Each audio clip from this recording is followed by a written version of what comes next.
I need to talk about beats.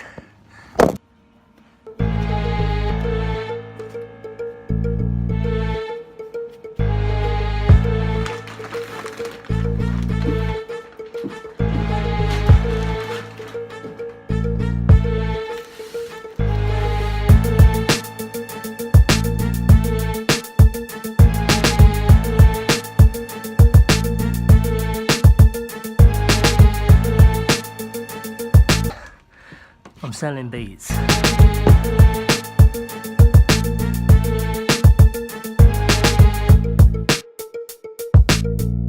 I'll explain more in a minute. Yeah, I'm about to go on my break, so we can talk about beats. I'm selling beats, so give me a sec. I'll get out of here, and then I can break it down a little bit better. Break it down.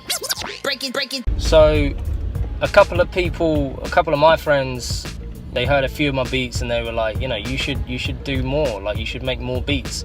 It ended up being one of those things where it's like you think about it and you don't do it for a while, and you know, I suppose that's what the fuck's going on here. But yeah, long story short, I've made beats on and off over the years, but never really done too much with them,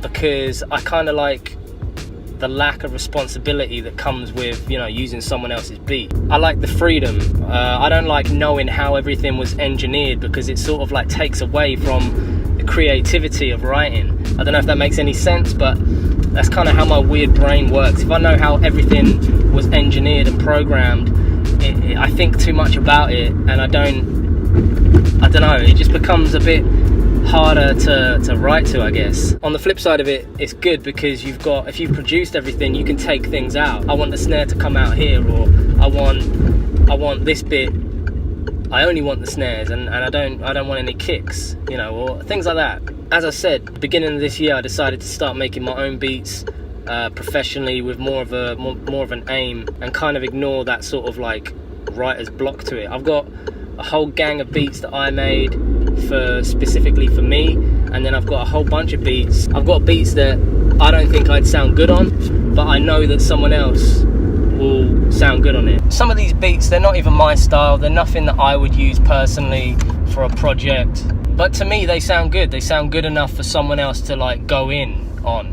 Practically smell the food right now. I do want to talk more about this, but I'm on a time limit, so give me a minute and then we'll talk more about beats. Yeah, so the beats are going to be on their own separate website. I'll probably have a link to the beats on officialkrafty.com, but the actual, sorry, I got to show you this. Right in the middle of vlogging, and they want to come in, they'll have to wait. The beats will have their own website, so it'll be kraftybeats.com. That's where I'm going to be selling the beats. I probably will, you know, send out a newsletter on officialkrafty.com, but I'm trying to keep that like my solo stuff, just so like, say like my listeners, people that support my music, like they're not going to be interested in beats. Like the majority of them ain't going to be interested in buying beats, so there's no point for me to be like, oh, new beat on this website or whatever, and then like, you know, I don't know, some 16-year-old girl in like Canada is like, I don't care about that beat, I just want new songs, you know. So yeah, that's the game plan. Right, so my day just got a whole lot busier. I've got to head back to the office.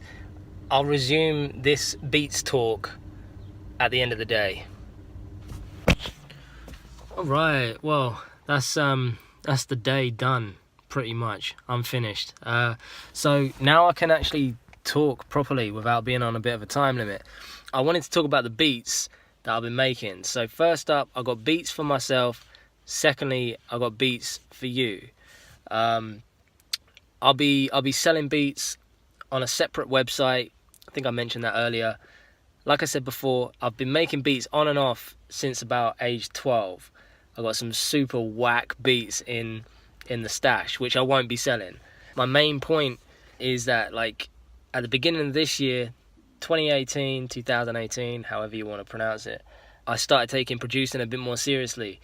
I've been making beats, you know, for other artists here and there over the years. I've produced entire albums, I've mixed and mastered albums, you know, so I'm not really, it's not like I'm a stranger to doing it, but actually like selling beats and shit, that's new. Some people have asked me before, do you make your own beats? You know, how much of your own stuff do you actually produce? It's a bit of a mix and match, you know. Sometimes on my albums I might have like one beat that I made, or I have two or something like that. Obviously I produce all the skits and everything and engineer everything. I mix and master all the songs. Obviously for the majority everything's handled by me, but sometimes I might, you know, get some other beats from other people or whatever. I'm now at a point where I'm happy enough to start selling my beats. I want to hear what other people can do with these beats. There's some shit on my face today. So yeah, that's the news. That's everything that I wanted to say. I wanted to tell you guys that my beats will be online real soon. kraftybeats.com. I'll have a link down below in the description if you guys want to check them out. One more thing before I go. I got a question for you guys. Do you think I should make a separate YouTube channel for the beats, or should I upload beats to this channel? I'm thinking I might keep the beats on this main channel, on the Krafty channel. But let me know, what do you think? Like I say, the beats are coming real soon. They're all ready. I'm just working out contracts and licenses and things like that at the moment, and kind of like working on the website design as well. As it stands right now, I'm actually editing about 4 different websites. I'm super busy. Yeah, other than that, stay tuned. Let me know if this is something that you guys are interested in. If I produce a beat and you think that one of your mates will sound good on it or some shit like that, let them know. Pass it on to them. Yeah. Peace.